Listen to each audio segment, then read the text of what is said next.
संत कळण्यासाठी तुळशीची माळ लागते, संत कळण्यासाठी सनातनी लागतो, आणि सनातन सांभाळण्यासाठी शाकाहार लागतो, आणि शाकाहार उत्पन्न करायची देशातल्या कोण्याच मंत्र्यात ताकद नाही. शाकाहार उत्पन्न करण्याची देशातल्या कोण्याच डॉक्टरकडे इंजेक्शन नाही. ते दगडाला इंजेक्शन दिल्यावर त्याचे गहू तयार होतील. शाकाहार तयार करायची ताकद नागरेसरी एकाही शिक्षण महर्षाची ताकद नाही. शाकाहार करण्याची ताकद भारतातले सगळे महाराज बाबाजी एकत्र आले तरी आपल्याला मंत्र म्हणल्यावर गहू ज्वारी तयार करता येत नाही. म्हणून शाकाहार तयार करायची ताकद फक्त काळ्या आहे. आणि काळी माती तुळशीची माळ जिवंत ठेवू शकते, आणि तुळशीची माळ ज्याच्या गळ्यात निष्ठेनं जिवंत आहे त्यालाच ज्ञानोबराय तुकोबराय कळतात. आणि ज्याला ज्ञानोबराय तुकोबराय कळतात त्यालाच विटेवरचे मालक आणि काशीतले मालक कळतात. तुम्हा कुटुंबातल्या लोकांना शेती आवडती, सावंत कुटुंबांना तुम्हाला खूप खूप गिरगावकरांचे धन्यवाद. विठाला विठाला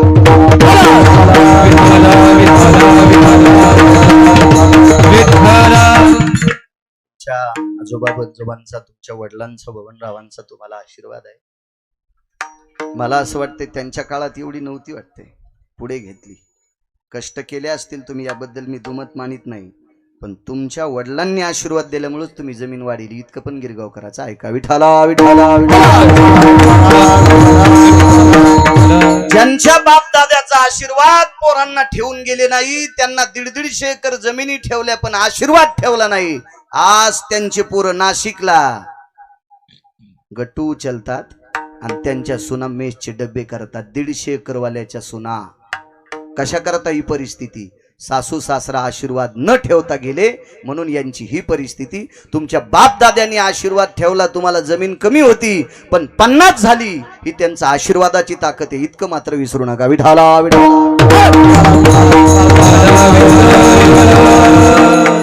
स्वर्गीय वैकुंठवासी बबनरावांचे 4 पुत्र, रंगनाथराव असतील, राजेभाऊ असतील, गजाननराव असतील आणि बाळासाहेब असतील, या 4 सुपुत्रांनी मोठ्या श्रद्धेने आपल्या वडिलांचं श्राद्ध करतात. खूपच धन्यवाद. आज श्राद्धाच्या स्वयंपाकाला द्राक्षाचं सरपण आहे. हो, कधी कधी द्राक्ष विकत घेऊन खावं लागते. आता द्राक्षाच्याच बुडाचं जाळ आहे, आता त्याच्यावर सगळा स्वयंपाक व्हायला. किती चविष्ट असेल याचा विचार करा. विठाला विठाला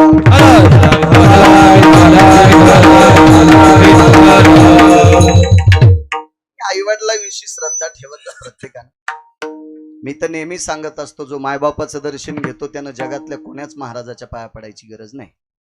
जी बाई नवऱ्याचं दर्शन घेते तिनं भारतातल्या कोण्याच महाराजाच्या पाया पडायची गरज नाही.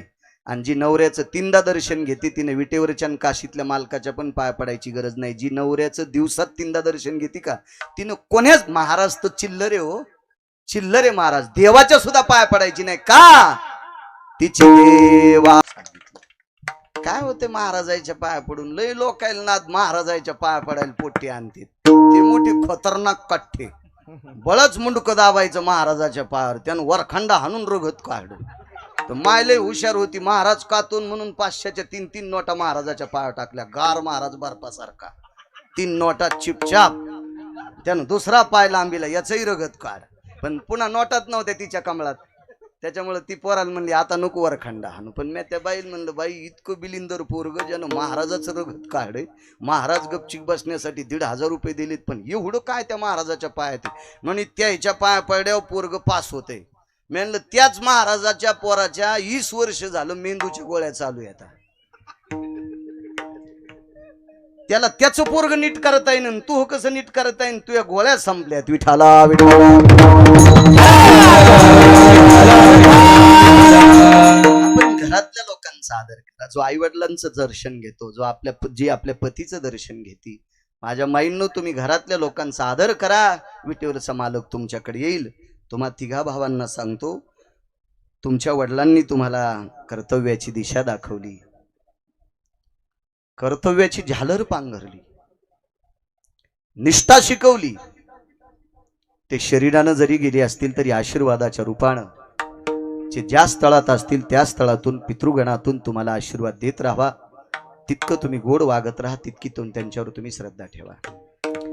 तुमच्या बाबांचा एक प्रतिमा छोटीशी तयार करा, एखाद्या घरात लावा, दक्षिणेकडे तिचं तोंड करा त्या प्रतिमेचं, आणि तुम्ही घरातून आपल्या कामाला निघत असताना एखाद्या देवतेचं दर्शन विसरलं तरी चालेल, पण जाता जाता तुम्ही तुमच्या वडिलाच्या प्रतिमेला नमस्कार करा, तुमचा दिवस सुखात जाईल. सगळ्यात मोठा पुरुषार्थ तो आहे.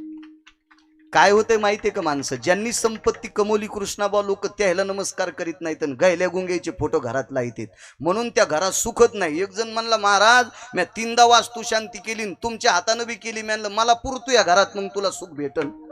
तू 100-200 महाराज पुरले तरी तुला सुख भेटणार नाही, तुला चांगलं वागावं लागेल. सोंबळ्या विठाला विठाला.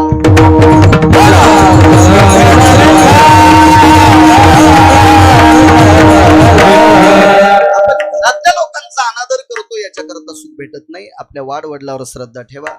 बंडावाचं मोठ्या श्रद्धेनं श्राद्ध करता तुम्ही. तिन्ही चारी भावांना कोटी कोटी धन्यवाद.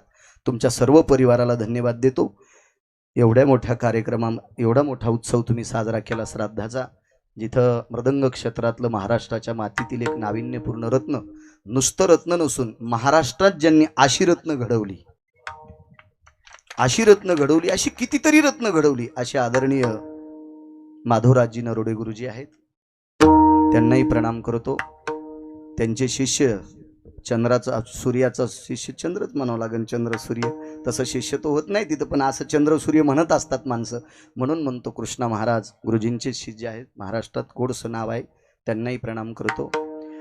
धर्मानां पवित्रो धर्म संन्यासो पवित्रः यतिया सर्वस्व स्वरूपेषु प्रज्वल्यो भयस्थितः रक्तांबरस्थित कामो वैशान्यरस्तता जायते इत अधिष्ठितम लोकत्रये नारायणोस्ततीवचा. अशा महात्म्यांच्या चरणी साष्टांग प्रणिपात करतो. श्री गुरु चैतन्यपुरी स्वामींच्या अधिष्ठानावर ज्यांचा आज आधिपत्य आहे, अशा पवित्र महात्म्यांच्या चरणी ते सुद्धा या ठिकाणी आहेत. महाराजांना सुद्धा प्रणाम करतो. गायन क्षेत्रातली बुलंद तोप, आपल्या मराठवाड्याला लाभलेले हे रत्न आदरणीय गानकोकिळा किशोरजी महाराज दिवटे उत्कृष्ट कीर्तनकार पण आहेत. ते कालांतरानं जास्त कीर्तन केले तर मला घरी बसावं लागेल एखाद्या वेळेस, जरा हिशोबातच राहू द्या तुमचे. असे आदरणीय किशोरजी गुरुजी सुद्धा आहेत, गोडसं गायन करतात. तथा तोडीस तोड गायन क्षेत्रातली बुलंद तोप आदरणीय संतोषजी वाघगुरुजी सुद्धा आहेत. गोड गायन क्षेत्रातल्या बुलंद तोफी आहेत. त्या आदरणीय पोहेकर गुरुजी, आवाजावर ज्यांचं गोडसं प्रभुत्व आहे, फार दिवसापासून माझी भेट आहे. आदरणीय पोहेकर गुरुजींना सुद्धा धन्यवाद प्रणाम. तथा ज्यांनी सुरुवात केली असे हरिभक्तीपरायण आमचे कृष्णा महाराज. वा,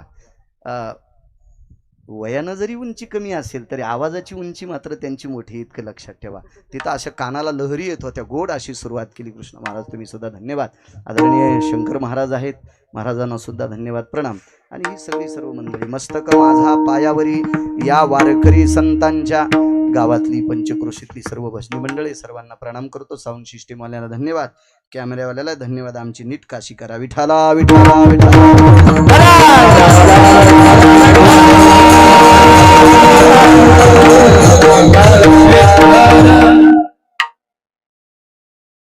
तारखेच्या संदर्भात हरिभक्तीपरायण मृदंग क्षेत्रातलं रत्न आणि उत्कृष्ट कीर्तनकार गणेश महाराज परतूरकर तथा हरिभक्तीपरायण अर्जुन महाराज हे दोन जण संपर्क करत होते. त्यांनाही धन्यवाद. आल्या आल्या स्वागत करता मराठे महाराज होते.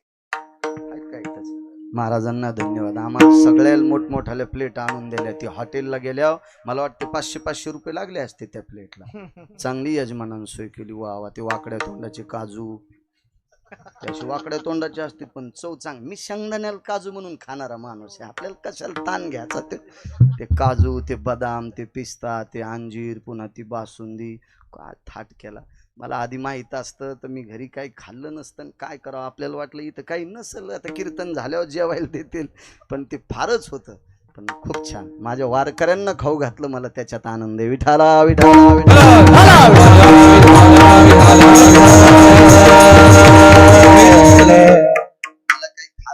ते सगळं वजन वाढवायचं होतं. मी वजन कमी करण्यासाठी तिकडं 3 महिने गेलो ना, आता ते खाल्ल्यावर पुन्हा एखादी यात्रा करावं लागली असती, म्हणून नको म्हणलं. मला काय मुख रोग थोडा झालाय कावळ्यावानी.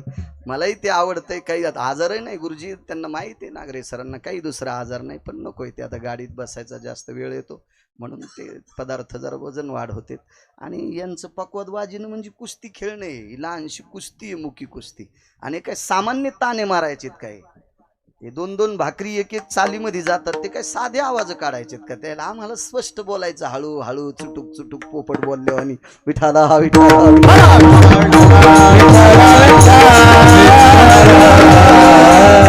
कोण असा अधिष्ठान बबनरावांना प्राप्त हो अशी पितृलोकांच्या चरणी प्रार्थना. पहिलं पुण्यस्मरण आहे का?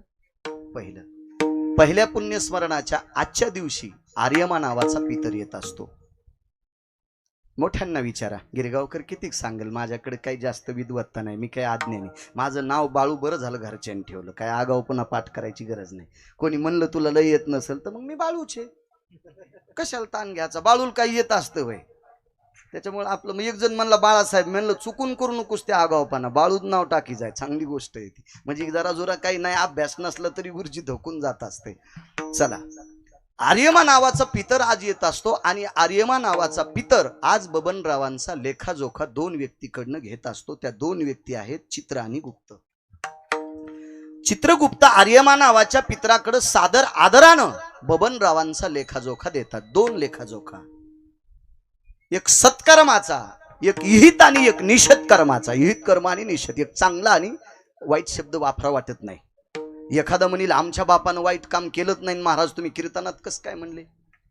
पण चित्रगुप्त 2 आहे. येन चित्रगुप्ता भय व्याप्तियाम कर्मो निषोधो भय व्याप्तिया यत् पुण्यकाराणाम आर्यमानाम पितरस्ततेवच यज्जायते नम पुण्यफलायन मगध भयायन जायन्ते ऋतुसंगाया शास्त्र पुनीता उचित कला भय संगजना इतरम भययति अनुरागे शंख भयायन सकल सुधा चतकलयन सकल सुधा कामां भययनि जायन्ते कामां भययनि जायन्ते कामां भययनि जायन्ते. तो आर्यमा नावाच्या पितराकडे हा लेखाजोखा चित्र आणि गुप्त देऊन टाकत असतात. आणि मग तो लेखाजोखा वाचल्याच्या नंतर आर्यमा नावाचा पितर आजच्या तिथीला आज संध्याकाळी यांच्या जीवात्म्याला आमंत्रित करीत असतो बबनरावांना. किशोर गुरुजी, वाघ गुरुजी, आणि या दोघांना सांगत असतो. ते चित्रगुप्त बाजूला बसलेले असतात साक्षीदार, आणि आर्यमा नावाचा पितर बबनरावांना म्हणतो, बबनराव वा वा वा, काय करू तुमचं आता? बबनराव मान खाली घालून बसलेले असतात. काय चलत असतं आर्यमा पितरापाशी? तो सर्व पितरांचा गण आहे आर्यमा. त्याची स्वाक्षरी असल्याशिवाय जगातला कुठलाही व्यक्ती मुक्त स्थितीला जात नसतो. माणसं काही म्हणते, तो माणूस मेल्यावर माती झाली त्या दिवशीच एका कोपऱ्यात पीठ होतेत गुरुजी, त्याच्यावर वाटी फिरितेत, त्याच्यावर दिवा लावते, टोपलं झाकतेत, आणि सकाळी कशाचं किडं पडक म्हणते, गाईच्या खुरा उमटाल्या, आमचे बाबा गाईच्या जन्माला सुंबळेस का काय रे? ते अक्कल नदीला गेली का? दुपारा फुकले आणि दुसऱ्या दिवशी जन्म भेटत असतो का? अद्याप नाही. येतय संवत्सरा जायन्ते तत्राम पुनीत फल कालायाम पुण्य पापाम अर्जितम जन्म प्रसंगास्ततेवच. मग आळंदीतले मालक म्हणतात, उपजे ते नाशे नाशिले ते पुनरपिदिशे हे घटिका यंत्र जैसे परिभ्रमेगा जीर्ण सांडीजे नूतन वेडीजे पण संवत्सरायतनायाम दक्षिणायन उत्तरायनो षण्मासा भय व्याप्तियाम मोक्ष पितरास्ततेवच नैवम गांजा कसम लिखितम. हे का गोट्या खेळणारा न लिहिले? मला असं वाटतं हे मनानं सांगणार आहे नाही, हे वाची जावा ना, इथं थुत्तर घाली जावा ना त्याच्यात, विठाला विठाला.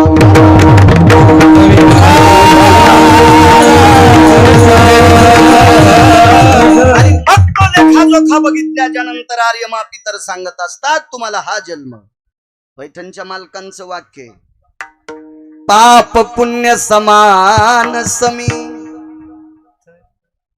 2 समान असलं पाहिजे. मग कोणत्या भूमीला येतात? तै पाविजे. हा, मग मनुष्य.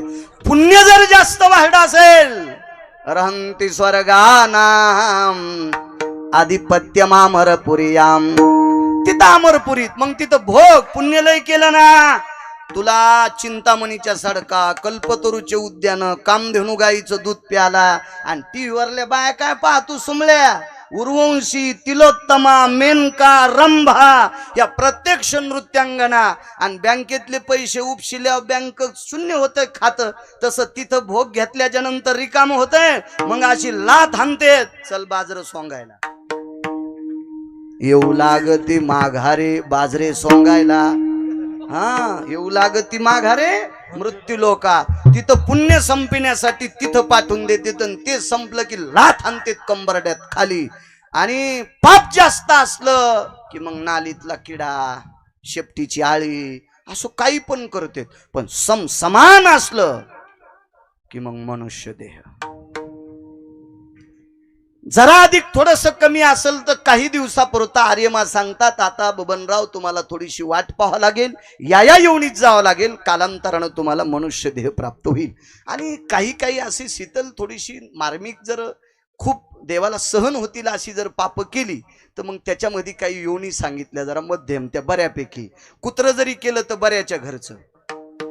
एका माणसाच्या घरी 114 रुपयाचा बिस्किटचा पुडा कुत्र्याला खाला.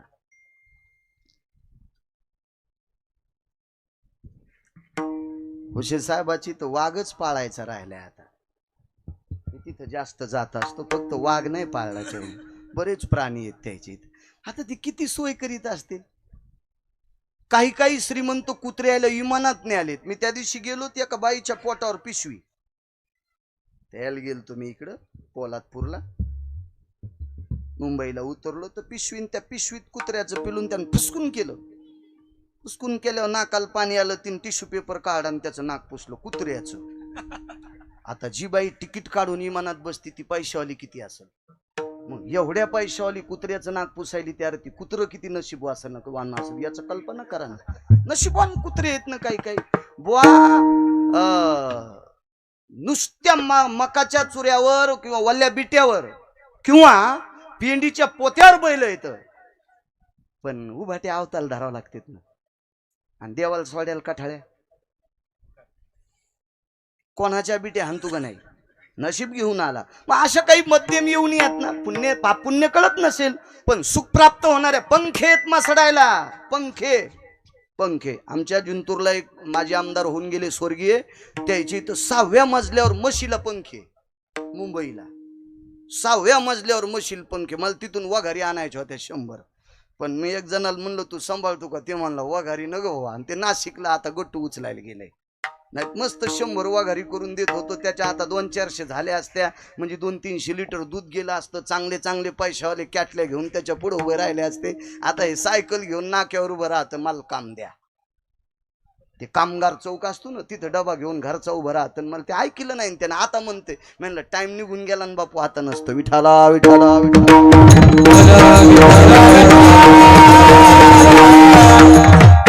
असं जे काही पुण्य थोडं कमी पडलं असेल त्या योनीमध्ये बबनरावांना कुठल्या योनीमध्ये आर्यमा नावाचे पितर देतील ते ठरवतील. पण पुनश्च एकदा तुम्हाला सांगतो, तुम्ही चौघांची श्रद्धा तुमच्या बाबावर ठेवा की तुमचे बाबा शरीरानं जरी गेले असतील तरी आशीर्वादाच्या रूपानं तुमच्या पाठीमागं कायम राहावा, असं पुनश्च पितृलोकांच्या चरणी प्रार्थना करतो. आणि माझ्या अभंगावर येतो विठाला विठाला.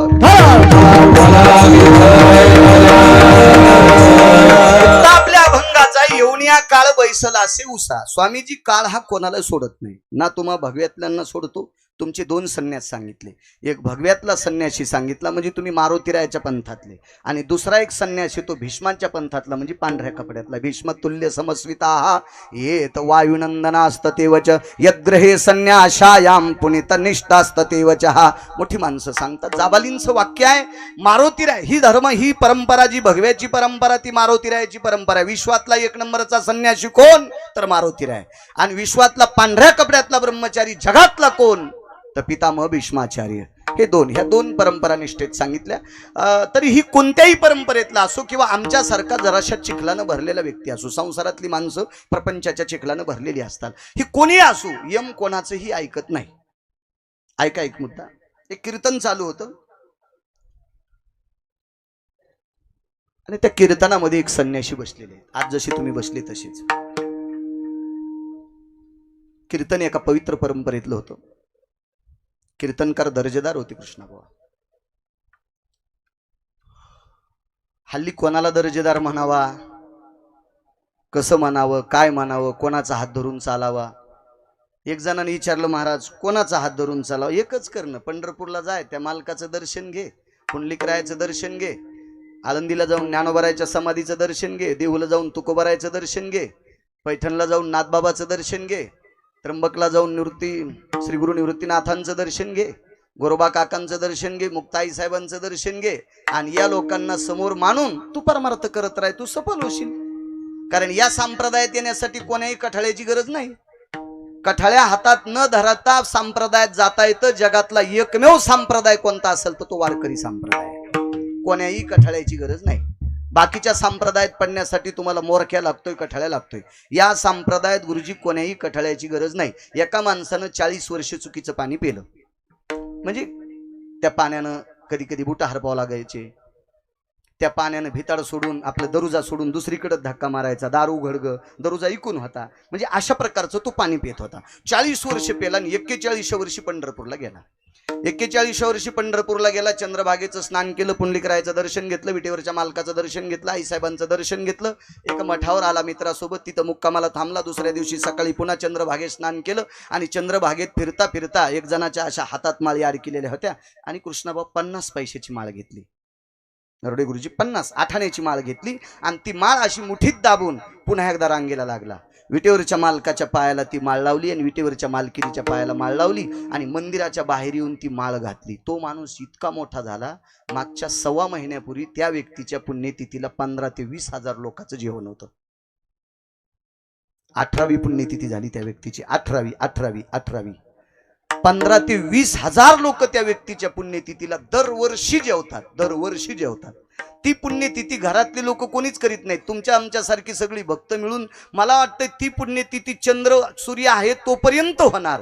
त्या माणसानं कोण्याच माणसाचा हात धरला नाही, फक्त विटेवरच्या मालकाच्या पायावर माळ ठेवली, विटेवरच्या मालकिनीच्या पायावर माळ ठेवली आणि ती माळ गळ्यात घातल्याच्या नंतर ज्ञानोबाराय, तुकोबाराय, नामदेवराय, चोखोबाराय, नाथबाबा, सावता महाराज, सेना महाराज, रविदास महाराज, गोरोबा काका, मीराबाई, जनाबाई, मुक्ताबाई, कबीर महाराज अंतकरणात ठेवले. आज गेल्याच्या नंतर 20-20 हजार त्या व्यक्तीच्या पुण्यतिथीला लोक जेवतेत. महाराज चुकीचं काम करणारा विटेवरच्या मालकाच्या पायावर गेला की जगातल्या कोण्याही माणसाची शेपुटाने हात धरायचं काम नाही, की तो इतक्या मोठ्या परमपदाला जातो. आणि एवढ्या मोठ्या परमपदाला नेण्याची ताकद फक्त एकच संप्रदाय जगात, तो संप्रदाय म्हणजे वारकरी संप्रदाय.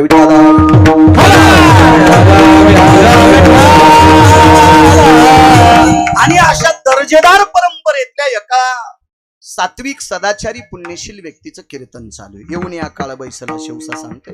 आणि ते कीर्तन ऐकायला एक संन्यासी महात्मा होते. त्या संन्यासी महात्म्याचं नाव होतं धीरजगिरी. ऐकायला बसले आणि कीर्तनाची परंपरा अशी होती, सूर्य मावळायच्या अगोदर पंचांग बघून 2 तासानं कीर्तन सुरू करायचं आणि सूर्य मावळला की मामा ती कीर्तन जय विठ्ठल व्हायचा आणि त्याच्यानंतर पंगत बसायची, आरती वगैरे होऊन पंगत बसायची आणि सगळी लोक जेवायची. जुना काळ आहे. कीर्तन सुरू झालं, कीर्तनकाराचं तोंड पश्चिमेकडे असायचं. आताही पश्चिम दिशा हो, आणि ऐकणाऱ्याचं तोंड पूर्वेकडे असायचं. कारण त्या काळात ऐकणारे दर्जेत बसायचे. तुर्कस्तान, अरबस्तान, पाकिस्तान असं बसत नव्हते. आता माणसं ज्याच्या त्याच्या सोयीनं बसतील. काय विठ्ठल विठ्ठला विठ्ठला विठ्ठला.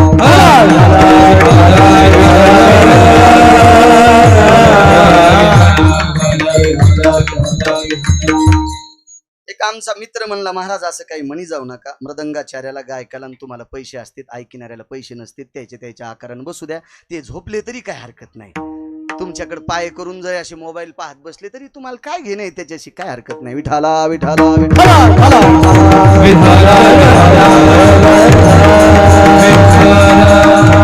कीर्तन सुरू झालं. दर्जेदार लोक, काय मृदंगाचार्य, काय गायनाचार्य लोक. गुरुजी तो काळ किती गोड असेल, किती निष्ठा असेल, किती पवित्रता असेल. त्या परंपरेतल्या कुठल्याही गायकाला भजनाला आल्याच्या नंतर टाळ दिल्या जायचा नाही. गुरुजी नाही, तू या परंपरेतला आहेस, तुला टाळाची पिशवी तुझ्या स्वतःची असावा आणि टाळ घरचा असावा. ही परंपरा होती. आता ती शक्य नाही म्हणा. त्या काळात ती अडचण होती, सगळ्या गोष्टी होत्या. आणि टाळ विकत घेण्यापुरते सुद्धा पैसे नव्हते. ज्यानं त्यानं आपला टाळ विकत घ्यायचा ना आपोआपल्या गळ्यात अडकवायची, ही परंपरा. आणि मग एखादा केवढा जरी आला तर त्याला टाळ मिळत नव्हता. कीर्तन सुरू झालं आणि संन्याशी महात्म्यानं मागं फिरून पाहिलं तर 15-20 मिनिटांमध्ये सूर्य मावळणार होता. पण त्या धीरजगिरी महात्म्यांच्या लक्षात आलं, स्वामीजी 15 मिनिटात आपली काही भूक भागत नाही कानाची.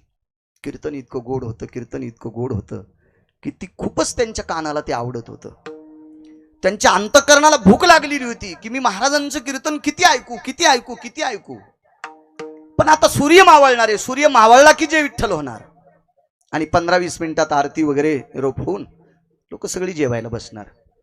पण त्या संन्याशी महात्म्याच्या सोबत एक चिमटा होता आणि तो चिमटा मांडी खालचा काढला आणि मागं न पाहता हळूच कुणाचा खडेल दिशी वाजिला. त्या चिमट्याचा आशय असा होता, भास्करा, तेजोकांती, हे रवी, हे दिवाकरा, हे रवी नारायणा, तुला विनंती आहे, माझी भूक संपेपर्यंत तुला मावळता येणार नाही. मी ज्या वेळेला तुला सांगेल आता तू मावळ, त्यावेळेला तुला मावळावं लागेल. मला जोपर्यंत माझ्या कानाला भूक आहे, माझी भूक संपत नाही, तोपर्यंत मला महाराजांचं कीर्तन ऐकायचं. काय ताकद महाराज महात्म्याची. 15-16 मिनिटात मावळणारा सूर्य 1 तास 14 मिनिटं थांबलाय. तर समोर बसलेली लोक ती सुद्धा आवडीचीच माणसं होती ना. ती महाराजांना मानणारी होती, श्रद्धेची लोक होती, सात्विक होती, सदाचारी होती, पुण्यशील श्रोते लोक होती. महाराज परमार्थातली श्रोते ही अत्यंत नम्र स्वभावाची होती. म्हणून आळंदीतल्या मालकांनी तुमच्यासाठी एक ओळी खर्च केली ती, प्रभू तुम्ही महेशाची मूर्ती. महेशाची नम्रता होती सगळी. आता हल्ली ऐकणारे तर मोबाईल खेळायचले, तुम्ही खेळत नाहीत द्या सोडून. बरेच पकवादे मांडीवर पकवा ठेवून व्हॉट्सअप खेळत, म्हणजे चालू कीर्तनात. मला वाटतं यमाल पण कळणार नाही त्या भडव्याला कोण येणार का टाकावं. आपण नाव घेणार नाही कारण तुम्हाला लोक बोलत येत, आम्ही कोण तुमच्या विरोधात जाणार. चला, गायक सुद्धा कीर्तनकार पुढे चालू असताना ते त्याचा, तुम्ही खेळत नाहीत, मी अंगाव दगड घेऊ नका, माझं व्हॉट्सअप याचं दुकान आहे रेडीमेड कपड्याचं, मी काय तुमच्यासाठी कपडे शिवायला नाही का, गोळ्या थोड्या संपल्यात. पण बऱ्यापैकी म्हणजे महाराज कीर्तनकार तुम्हाला आवडत नसल, तुम्ही इतके श्रीमंत आहात, तुमच्या घरी म्हशीचं शेण काढायला त्या कीर्तनकाराला विकत घ्या, पण गादी तुमच्या बी बापाची नाही, कीर्तनकाराच्याही बापाची नाही, ती गादी नारदांची आहे, तिचा अपमान करू नका. यम कुठं कुठं हानील याचं मात्र लक्ष ठेवा. विठाला विठाला.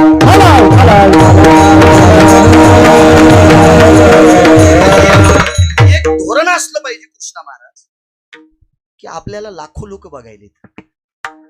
असा कॅमेरा चालू असेल गुरुजी तर जग पाहलंय, जग पाहलंय. खालच्या बसणारा जर पळला ना तर फार काय झालं तर खडे रुतते, पण उभा पळड्या तंगड मोडत असते. आपण उभे येत तिघजण, आपण तिघजण उभे येत, त्याच्यामुळे आपण फार संवेदनशील राहणं गरजेचं आहे. तर लोक आपल्याला कालांतरानं मानत राहतील. आपण जर असाच पोकळवाद करत राहू तर भविष्यात पुढच्या तरुण पिढीचा दृष्टिकोन आपल्याकडे बघण्याचा चांगला राहणार नाही. त्या दिवशी आपल्याला मुकाट्यानं घरातली घरात पप्याच्या माईला कीर्तन सांगावं लागतील, लग्या पप्याच्या माईलाच वाजून दाखवावं लागतील, आणि ताणे घरी पप्याच्या माईलाच वाजून ताणून दाखवावं लागतील. विठाला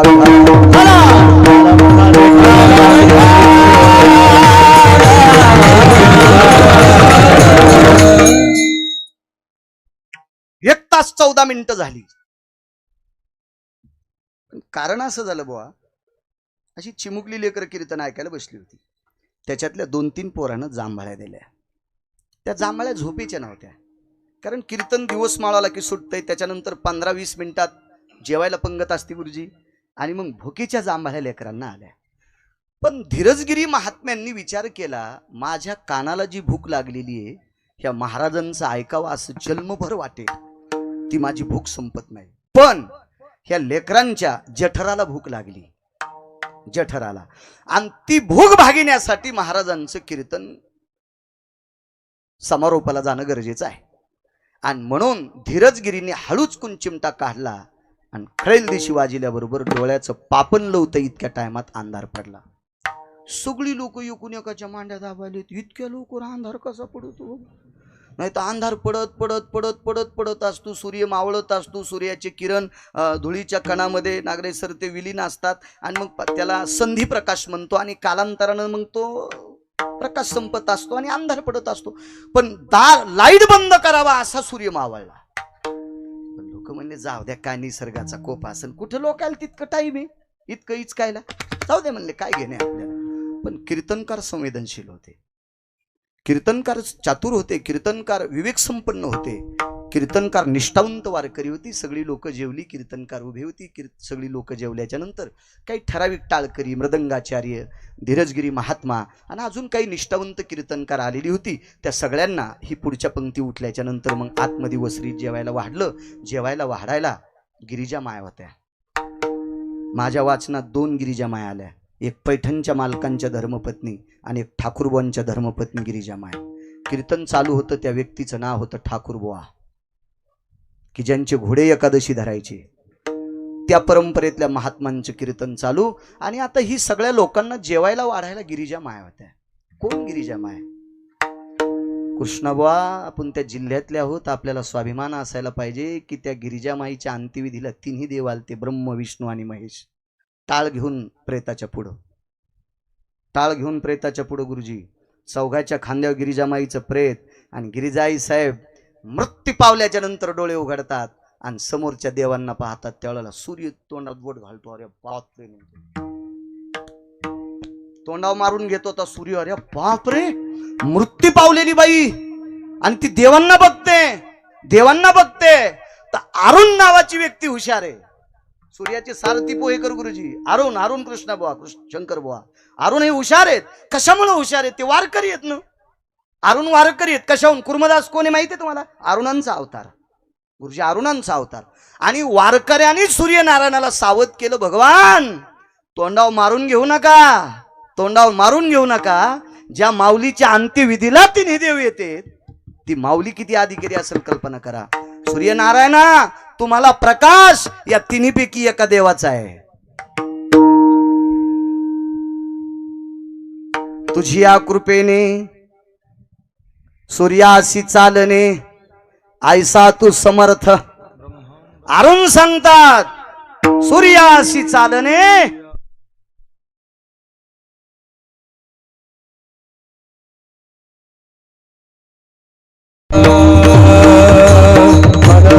वा वा, हे ऑपरेशन थिएटर मध्ये ठेवायच्या लायकीचे.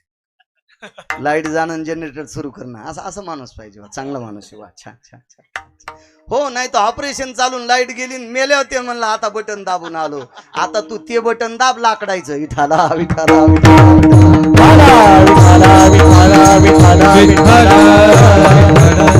महाराज, 3ही देव आपल्या अंत्यविधीला आलेत. आश्चर्यचकित झाले. आईसाहेब, प्रभू माझ्या अंत्यविधीला आलात, पण आईसाहेबाला दाखवायचं होतं. आपल्या मालकानं पाहिलं का नाही गुरुजी?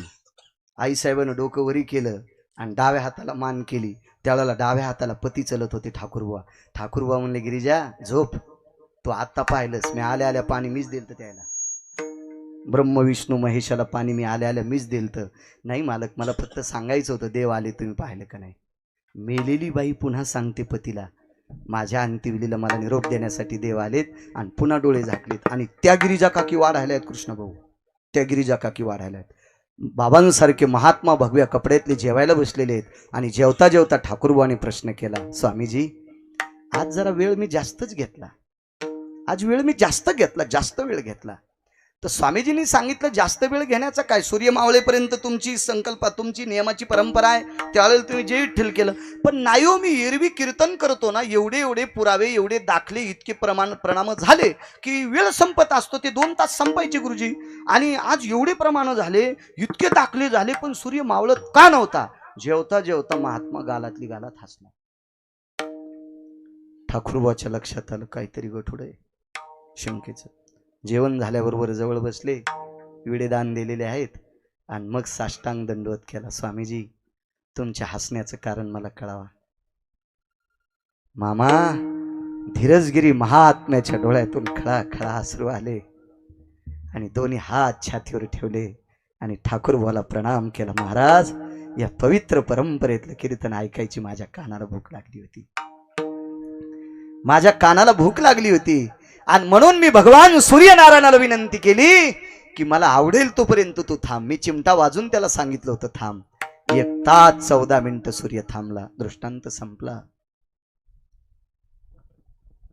गुरुजी, याचा सिद्धांत पहा.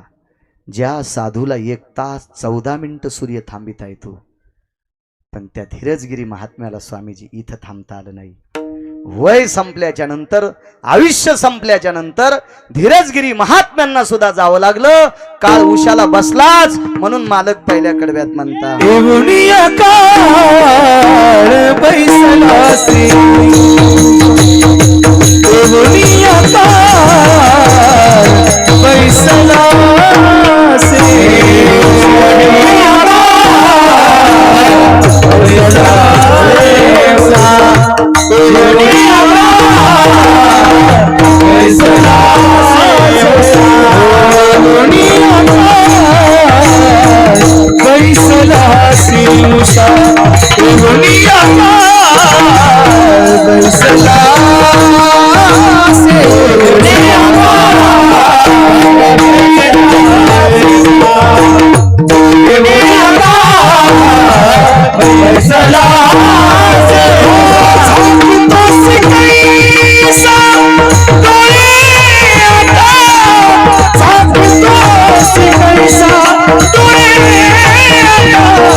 आता ज्याला हात करीन त्यानं म्हणायचं बरं. तुम्ही कडीला होते, आता पहिलं झालं ना तुमचं. नाही जाऊ बी नका, कसं जाऊ देईन मी. वा वा, या या तुम्हाला काम येत ना, आम्ही बसे बैल आहेत का काय. विठाला विठाला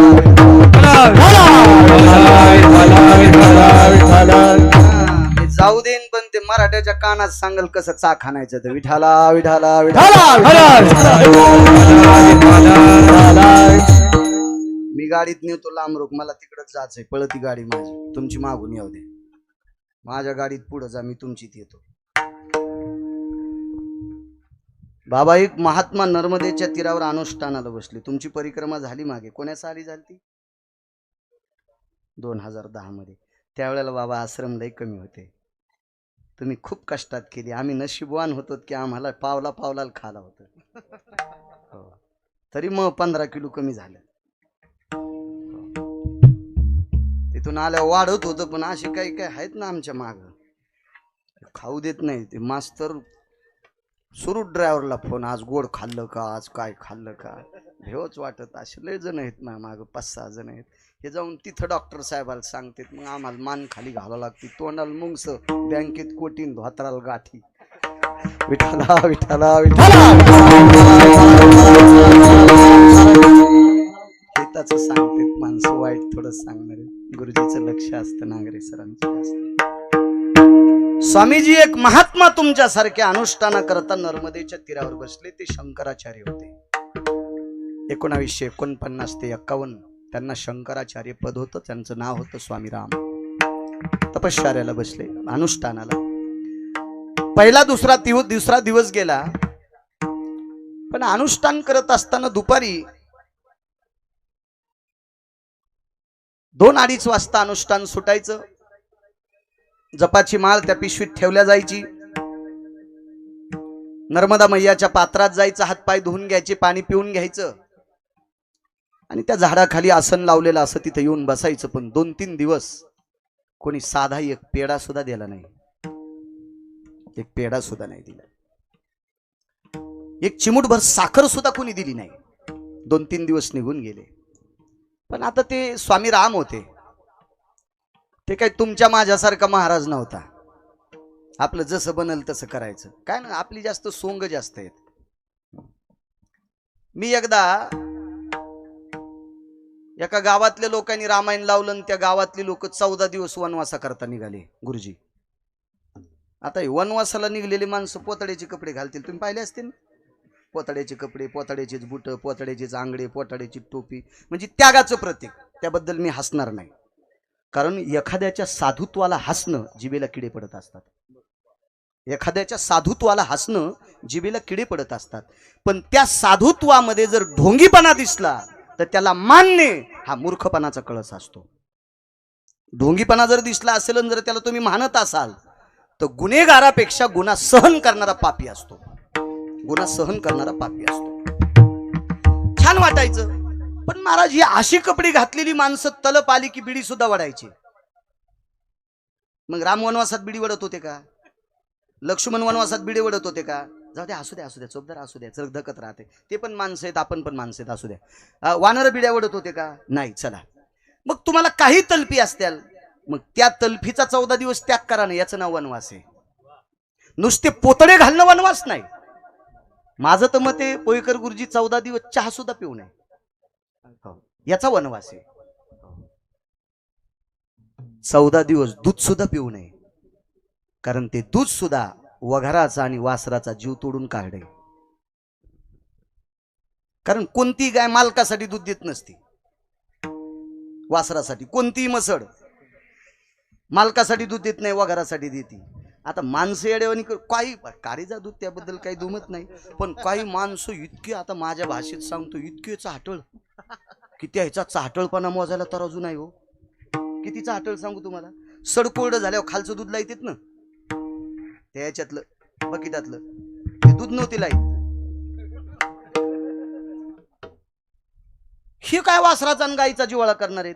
मग असं जर दूध कृष्णाभाऊ आपण खाल्लं तर आपल्याला पुण्य लागल का?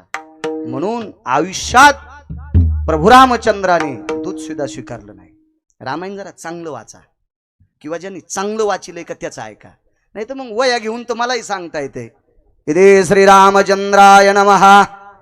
हे सूर्यवंशायां चरित्रायां अजसुतेषु दशरथानां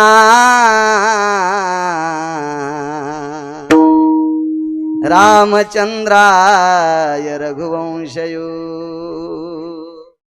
पुनित खलय कामय जायते नाम तेजो भास्कर वंशयाम वानिर प्रगल्भस्थितं यघटित मृत्युनानां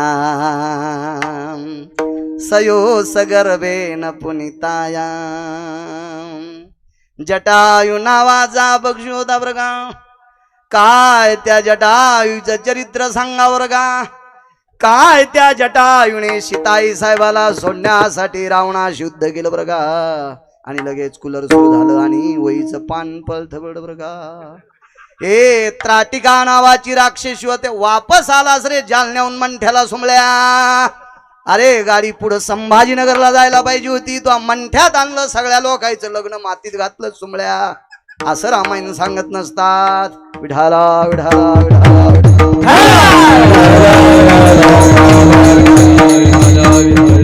त्याच्यामुळं कोण काय केलंय त्याच्यापेक्षा तुम्ही नीट वाची जा.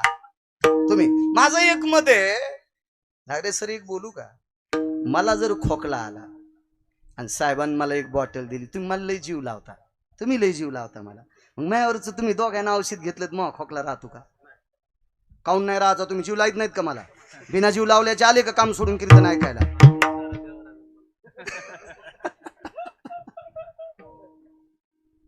राहणार नाही माझा खोकला का? मलाच घ्यावा लागेल. मग व्याधी जर जाण्यासाठी औषध मला घ्यावं लागेल तर साधनाही मलाच करावं लागते ना. हा, तुम्ही साधना केल्यावर आम्हाला पुण्य लाभते का? हे जरा डोक्यात ठोत जा. विठाला विठाला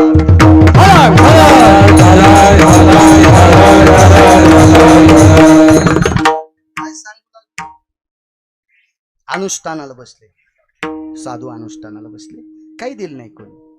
माणसं लय हुशार असते, फुलंच टाक, अक्षदास टाक, हळीत कुंकूट टाक, काही काही ना पैसे टाकले. आता जंगलात पैशाचं काय भेटेल नरोडे गुरुजी? नर्मदेच्या तीरावर का गाव होते का काय होते? आता तरी वस्त्या झाल्यात, तुमच्या वेळेला तर फार कमी होतं. मग काय करायचे ते पैसे? का कपाळाला चिटकवायचे, का गळ्यात बांधायचे, का कमराला खोसायचे, का खाली आथरून त्याच्यावर झोपायचं? काहीच नाही ना. 4 दिवस गेले. 5व्या दिवशी नर्मदा मैयाच्या लक्षात आलं साधक उपाशी. दुपारी 2 वाजता अनुष्ठान स्वामी रामांचं सुटलं. आणि 5व्या दिवशी नर्मदा मैयाच्या पात्रात जलपान करण्याकरता ज्या वेळेला स्वामी राम गेले त्यावेळेला नर्मदा मैयाच्या पात्रातून एक रत्नजडीत हातवरी आला आणि त्या हातावर एक सुवर्णाचं पात्र आहे आणि आवाज आला, स्वामी राम पायी प्रसाद. सोन्याचं टोपलं उचलून घेतलं, पात्र टाकलं, झाडाची पानं होती, चिट्या लावल्या, त्याची पंतराळा तयार केली. पण पंतराळ करूस तर 5-50 माणसं जमा झाले. आता तिथं जमा झालेले साधू असतील, किशोर गुरुजी, वाघ गुरुजी, तिथं काय असे गैले गुंगे थोडेच येणार आहेत? सुविधाच नव्हत्या ना. तिथं गेलेला माणूस साधकच जात होता. तो काळ जुना आहे, साधकच माणूस जात होता. आणि सगळी जण बसले. स्वामी राम यांनी विचार केला की आपण एकट्यानं खाणं निषेध आहे.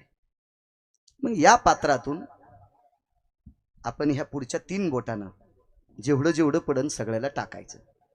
पण स्वामी राम वाढीत वाढीत वाढीत वाढीत वाढीत नरेंद्र गुरुजी इकडच्या कडीला गेले 51 लोकायला की पुन्हा टोपलं भरायचं, की पुन्हा इकून वाढीत. नंतर त्यांनी विचार केला हे अक्षयी पात्र आहे, आता हातानं वाढायचं नाही. सव्या अपसव्या स्तत पात्रम पात्रे शुभया. हा मग असं पात्रच उलंडायचं. आणि पात्र उलंडल्याच्या नंतर मामा ज्याला वाढ ते म्हणायचं पुरे पुरे पुरे पुरे. गावरान तुपातली खीर असायची. आणि सगळी लोक जेवल्याच्या नंतर स्वामी राम जेवायचे आणि त्यांनी पात्र ओलांडून घ्यायचं आणि यथेच्छ जेवायचं. पात्र मात्र धुवायचं नाही. तोपर्यंत हात नर्मदा मैयाच्या पात्रात तसाच हात होता आणि त्या हातावरून येऊन कृष्णबा पात्र टेकायचं आणि नमस्कार करायचा आणि त्या हातानंच उष्ट्या हातानंच नमस्कार करायचा आणि पात्र अदृश्य व्हायचं आणि मग ती बोटं चाटायची आणि मग त्या हातानं पाणी पिऊन टाकायचं. दुसऱ्या दिवशी 2 वाजता पुन्हा पात्र यायचं.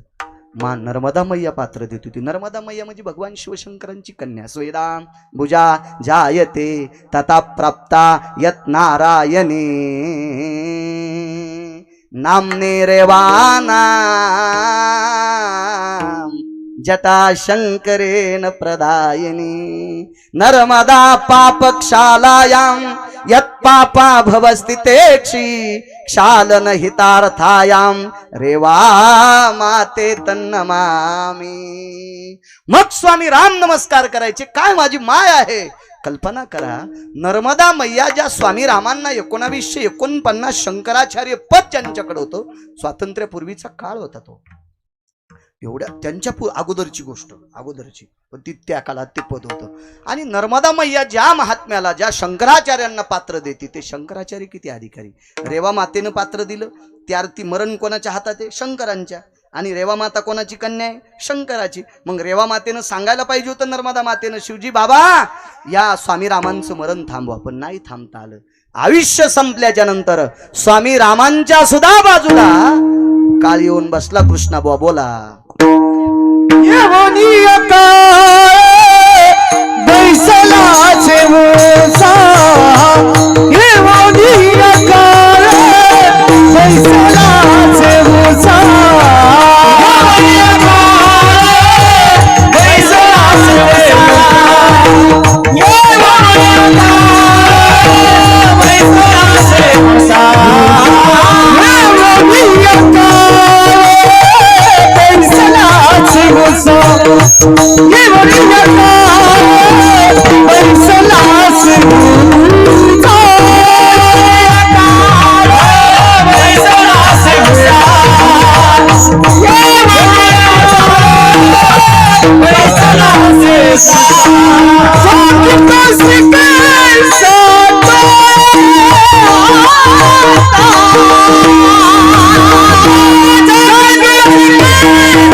जिथंच हा हो ते बसलेले आहेत. ते आम्हाला वाजित आहेत. महाराष्ट्रातल्या किती महाराजाला वाजीला असेल बापा. महाराज स्वामी रामांना जावं लागलं, धीरजगिरींना जावं लागलं. महाराज ज्या महात्म्यासाठी सूर्य थांबतोय, जे कीर्तन ऐकण्यासाठी त्या ठाकूरबुवांना जावं लागलं. जिथं बाबुरावांना जावं लागते काय नवले, ते तुमच्या आमच्यातले आहेत. जटायू नावाचा व्यक्ती म्हणण्यापेक्षा पक्षी आहे. पंख तुटलेले, लालबुंद शरीर झालं. रावणानं खाली फेकून दिले. महाराज जटायूला पंख तुटल्याच्या वेदना जितक्या झाल्यात का त्याच्या हजारो पटीने वेदना झाल्या त्या सीताई साहेबांना. हजारो पटीने वेदना झाल्या. माझ्या शरीराच्या संरक्षणाकरता, माझ्या चारित्र्याच्या संरक्षणाकरता एका पक्षानं बलिदान दिले. महाराज असं जे बलिदान देतात का ते धर्मरक्षक होऊ शकतात. आपण एकही व्यक्ती धर्मरक्षक नाहीत, आपण धर्मप्रचारक आहोत, इतकं लक्षात ठेवायचं. मराठे भाऊ, आपण धर्मप्रचारक आहोत, आपण नामाचा प्रचार करणार, आपण धर्मरक्षक नाहीत होऊ शकत, आपण धर्मप्रचारक आहोत. हेच या महाकरणे काम बीज वाढवावेत नाम. आपण नामाचं रोप लावणारी माणसं आहेत, नामाचं बी वाढवणारी माणसं आहोत. आणि सीताई साहेबांनी जाता जाता आवाज दिला, बाळा माझ्या तोंडात ज्याचं गुणगान आहे ती तू गुणगान गात राहा. रावण हसत होता, कौरक गाईन म्हणे. दोन्हीकडचे गुरुजी पंख उपटिल्यानंतर त्याच्यात भळा भळा भळा भळा भळा रक्त वाहत होत. जटायूची अवस्था खूप बिकट झाली. आपण ज्याला संवेदनशील पेशंटला अतिदक्षता विभाग आयसीयू याच्यात ठेवतो ना, की ज्याला बोलता येत नाही, बघता येत नाही, त्याला सगळा तिथं कृत्रिमरित्या उपाय केला जातो वैद्यकीय क्षेत्रामध्ये. तशी अवस्था जटायूची झाली. अशा अवस्थेत जटायूने एकदा डोळे उघडले आणि देवाला सांगितलं, ये रे बापा, ये ना रे माय बापा, एकदा ये रे, ये माय बापा, ये एकदा.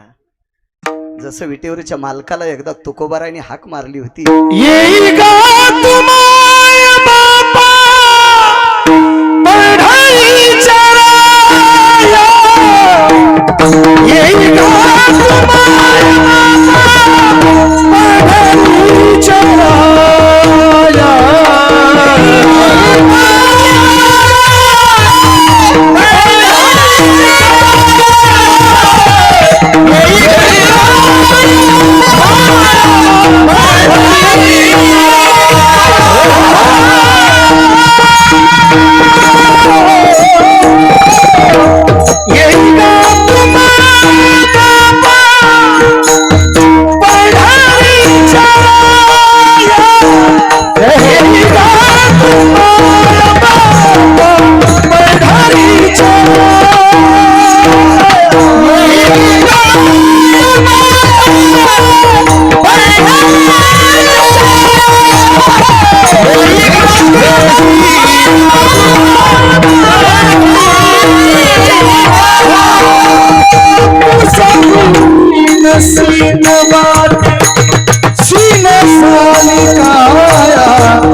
दिवसापूर्वी हा अभंग एकदा स्वर्गीय वैकुंठवासी कैलास बापोले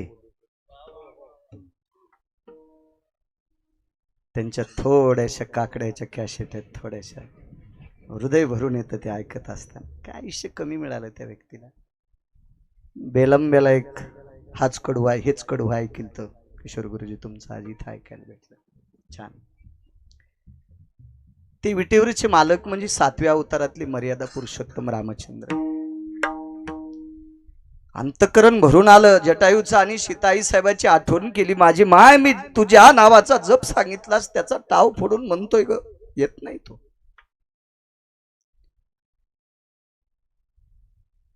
तोंड मिटलेले हृदय उघडलं आणि हृदयाचे कंपन आकाशात धावतात. धर्मपत्नीच्या शोधा करता जगाचा बाप फिरत असताना सोबत शेषशाही लखनलाल आहेत आणि ते आवाज ओढीत ओढीत ओढीत त्या जंगलापर्यंत नेतो. पाहतात तर समोर लालबुंद पडलेलं एक पक्षाचं शरीर आहे. भगवंताच्या संवेदना लक्षात आल्या. देवाचं तेज आहे, ते कृपेचं तेज आहे. ते तेज अंगावर पडल्याच्या नंतर जटायूनं डोळे उघडले, पाहिलं तो ब्रह्मांडाचा मालक आहे. तसाच रक्तानं भरलेलं डोकं स्वतःच्या मांडीवर घेतलं आणि भगवान व्रतस्थ होते. मगाशी बोलून गेलो मी, आपण 14 दिवस कंगवा वापरायचा नाही, आरसा वापरायचा नाही. आपण सगळं ठेवतो, फक्त कपडे पोताड्याचे घालतो. नाही तर आपल्या पिशवीत आरसा असतो, कंगवा असतो, सगळं असतो, स्प्रे असतो, बिड्या असतात, वाटान कोणी गांजा द्याला तर ते पण असतो, आणि कोणाच्या कुपाटीतून हात घालून आपण फळं पण ओढून घेतो. म्हणजे आपण स्वतःला वाननेर समजितो. असं कसं समजिता येईल? हा, तुला पपेची माय आहे, तू वाननेर कसा होशील? मूर्खपणा आहे. आपण समजतो असं, आपण असं समजतो. महाराज देव येडा असेल का? चतुरा तो शिरोमणी, गुण लावण्याची खाणी, तो जगात एक नंबरचा चतुर. त्याला कळत नसेल का आपले नालायकपणाची टोले मामा? काय काय चतुर आहे तो, किती विवेक संपन्न आहे तो. करतो आपण चुका, पण मर्यादा पुरुषोत्तम रामचंद्र व्रतस्थ आहेत. 14 वर्ष 29 दिवसात नावी भेटत नव्हता का हो स्वामीजी? नावी भेटला नसता? किती नावी भेटले असते बुवा, किती नावी भेटले असते. पण व्रतस्थ आहे, व्रतस्थ आहे. गाव सुद्धा स्वीकारलं नाही, नुसत्या जंगलातून कधी कधी शिवाहून प्रवेश केला, पण आतमध्ये प्रवेश नाही केला. मग व्रतस्थ असणारा नारायण, विटेवरचा मालक, 7व्या अवतारातले मर्यादा पुरुषोत्तम रामचंद्र. जटा वाढलेल्या होत्या, आता वस्त्र नव्हतं ना तोंड पुसायला. आज आम्ही त्याच्या नावाचं चिंतन सांगतो तर 2-2 हजाराचे जोडे वापरायलो, ब्रासलेटचे जोडे वापरायलो, नाना प्रकारच्या कंपन्याचे मसराईत जोडे वापरायलो, चांगल्या प्रतीचे शर्ट वापरायलो, चांगल्या प्रतीचे फेटे वापरायलो. आणि ज्याचं नाव घेऊन आम्ही एवढं मोठ्या आलेशांमध्ये राहतो, त्याला अंगाला लाकडाची साल, झाडाची साल. मग झाडाच्या सालीनं तोंड कसं पुसता येईल? काढून या जटा पुसिला रे जटायू, हे सोडून या जटा पुसिला रे जटायू. जटा सोडल्या डोक्याच्या आणि जटायूचं तोंड पुसलेलं आहे. डोळे उघडी पडली. प्रभू आपण आलात? हो. कोणी मारलं तुला? जाऊ द्या प्रभू, काय करायचं, कोणी मारलं काय मारलं, मारू द्या कोणी, पण मी इतका नशीबवान आहे की ज्याला जगाच्या बापाची मांडी भेटली, विश्वाच्या बापाची मांडी भेटली. मी इतका नशीबवान आहे. आणि मला प्रश्न विचारू नका प्रभू, आता मला प्रश्न विचारू नका, मला बोलण्यात वेळ घालू नका. मला जितका वेळ बघता येईल तितकं तुमच्याकडे बघू द्या. आणि जटायू सारखा मर्यादा पुरुषोत्तम रामचंद्राकडे अर्जुन बघत होता. देवानं चुटकी वाजली यमाला, यमा तुला अक्कल आहे का? अक्कल आहे का तुला? अक्कल आहे का? तो माझ्या मांडीवर आहे ना. यमानं सांगितलं प्रभू माफ करा, मृत्यूपत्र माझ्या हातात आलंय, तुमच्या इथं असला तरी मला जटायू न्यावंच लागेल, मला न्यावंच लागेल. महाराज विश्वाचा मालक यमाकडे बघत असताना तितक्या चपक्यात यमानं फासा टाकला आणि विश्वाच्या मांडीवरचा जटायू जातोय.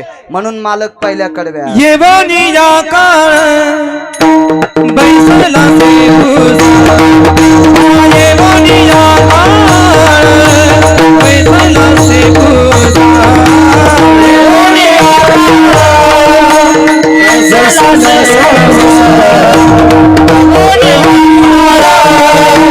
बैसला से भूसा, येवनिया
जागा बदलून डबल एकदा म्हणा. जागा बदलून पहिलं डिलीट करून टाका. चाल बदलून. ये बोलिया काळ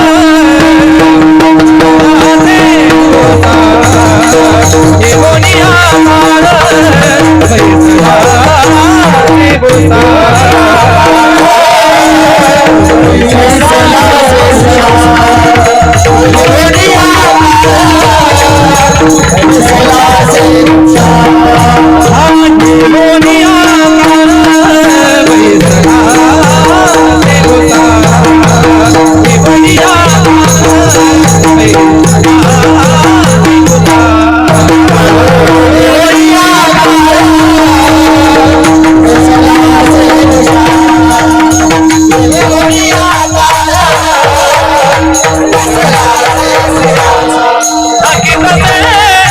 बैसला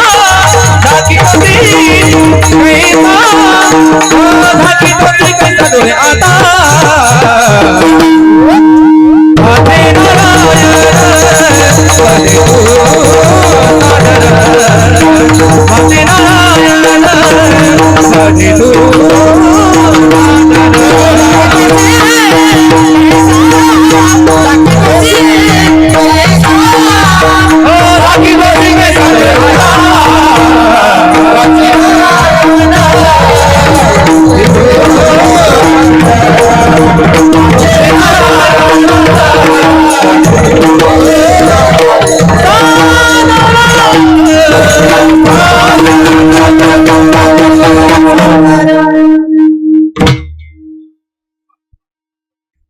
हे ठेव रे कडवं दादा आता. हा मागचं कट. कारण अभंग ऐकत असताना अर्थदृष्टी लावून चाल सांगायची. विठाला विठाला विठाला.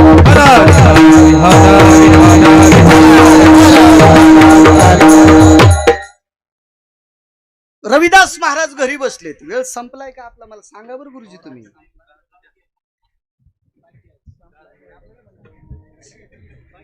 तेव्हा संचयमुळेच मोठमोठाले पुढारी पडले ना, इतकं लक्षात ठेवा.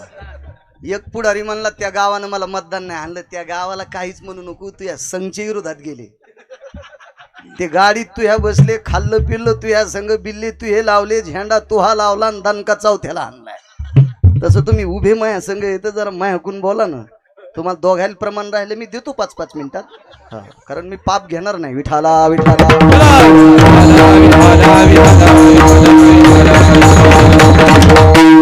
वारकरी संप्रदायातल्या कीर्तनकाराचा मृदंगाचार्य आणि गुणीजन प्राण असतात, प्राण असतात. भला कीर्तनकार संगीत विशारद जरी असेल तर त्यानं लय असे पिळे घेऊ घेऊ आजगरावाने अंग हल्लं नाही पाहिजे. त्यानं तू मधलं सांग जाय, वरच हे आहेतच. विठाला विठाला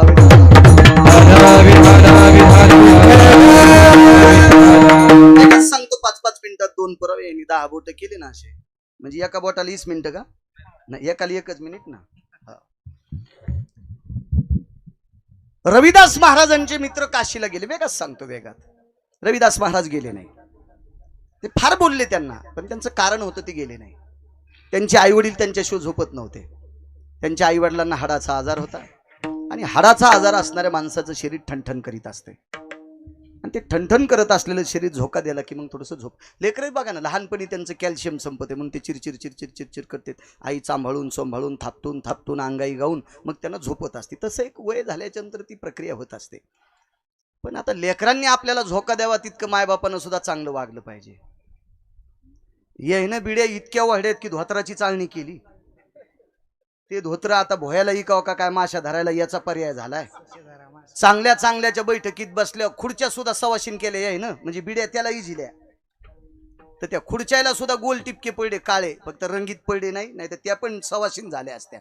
इतका नालायक पन्नार करणाऱ्याची पोरं कशी झोके देतील? ते झोके देतील, झोका नाही देणार, झोके देतील. पण ते रविदास महाराजांचे आई वडील होते. झोपी घालायची, बंगीत दोरी बांधायची, ती दोरी शेंडीला बांधायची आणि रविदास महाराजांचं दुकान होतं, बुटा चपलं शिवायचं. साधा माणूस होता, काय परिस्थिती नाजूक असेल, तुमचे बुट चपलं शिवायचं दुकान होतं. पण ती मान हलायची बुट चप्पल शिवत असताना. आई वडिलांना झोप लागायची. मित्र काशीत गेला. काशीत जाऊन मित्र 2.5 महिने पायी गेला, 2.5 महिने परत आला. एवढ्या दिवसाचा प्रवास झाला. घरी गेला, देवदर्शन झालं, सगळ्यांना प्रसाद दिला आणि पत्नीला सांगितलं, प्रिय माझे मित्र रविदास आहेत, मी त्यांना प्रसाद घेऊन जातो. जवळच शेजारी गाव होतं. रविदासांच्या भेटी करता तो मित्र सकाळी 10-10:30 वाजता आला आणि काशीहून आपला मित्र आला. बरोबर दुकानात एक माठ भरलेला होता, तो माठ उचलला आणि त्या मित्राच्या पायावर विचवला आणि पाय धुतले. काशीचे पाय आहेत, काशीहून चालत आलात, पायी चालत गेलात, पायी चालत आलात, दर्शन घेतलं, दुकानात पाय धुतले, दुकानात ते पाणी आपल्या दुकानात जिराव, लोटांगण घातलं, नमस्कार केला, प्रणाम केला, गळाभेट घेतली. बसायला एक दगड होते 2 असे कोपऱ्यात, एक शिल्लक दगड होता आणि ते 2 दगड त्यांच्या आईवडिलांचे होते. त्याच्यावर त्या आईवडिलाचे दगड म्हणजे दुकानात 2-2:30च्या नंतर आईवडिलांना रविदास दुकानात बसवायचे आणि अभंग म्हणीत बुटा चपला शिवायचे. ते मित्राला तिथं बसवलं. त्याच्या लक्षात आलं उपरण्याच्या कोपऱ्यामध्ये ते काशीतले गोड फुटाणे बांधलेले होते. ते फुटाणे काढून सांगितलं, रविदास मी तुम्हाला काशीतला प्रसाद आणला. म्हणजे मला सकाळी 6 वाजताच प्रसाद मिळाला. काशीतला प्रसाद मला सकाळी 6 वाजताच भेटला.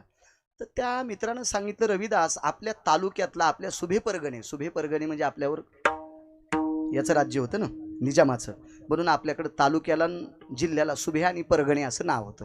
जिल्हा तालुका असं म्हणत नव्हते. आपल्या सुभे परगण्यातला एकही व्यक्ती कोणी काशीला गेला नाही, गावातला तर गेलाच नाही.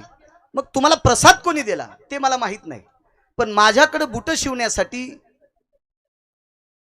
तुमच्या भाषेत ऑर्डर आली, मागणी आली, म्हणून 4 लोकांचे बुट शिवण्यासाठी मी चमडे विकत घेतले आणि चमडे रात्रभर भिजू ठेवावे लागतात. म्हणून एक दगडाचा कुंड होता, त्याच्यात चमडे भिजवत घातले आणि सकाळी 5:45ला चमडे काढून पाणी निरपून वाळू घालायचे. म्हणून चमड्याच्या कुंडात हात घातला तर मला विश्वनाथानं प्रसाद दिला, सोन्याचं कंगन. मित्र धाय मोकलून रडत होता. हे सोन्याचं कंगन मी विश्वनाथाच्या गंगेत पाहिलं, वाराणसीतल्या गंगेत पाहिलं. तिथं हात आलता, बऱ्याच लोकांनी धरला, पण हात धरू देत नव्हता, फुलं घेत नव्हता, काही घेत नव्हता. तुम्ही दिलेले आदल्याचे फुलं मात्र त्या हाताने स्वीकारले आणि हे कंगन तुम्हाला इथं, नियत तेरी अच्छी आहे तो किस्मत तेरी दाशी, कर्म तेरा अच्छा आहे तो घर में मथुरा काशी.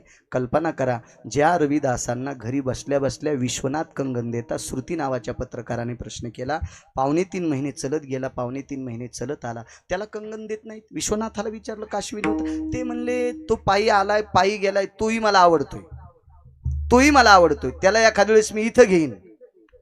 जो पायी आला आणि पायी गेलाय का त्याला इथं घेईन, एखाद्या वेळेस इथं घेईन, खांदावा आहे आपुल्या, मी इथं घेईन किंवा डोक्यावर घेईन, पण घरी बसून ज्यानं मायबापाची सेवा केली त्याला मी इथं घेत असतो,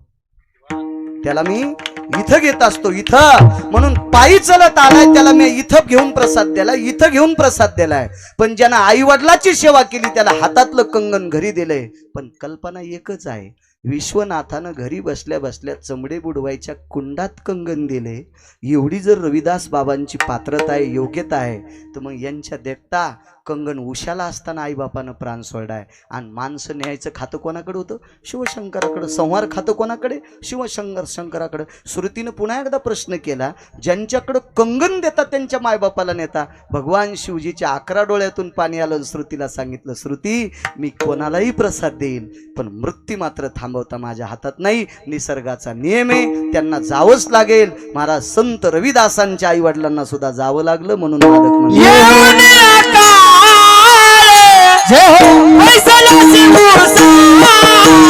फैसला से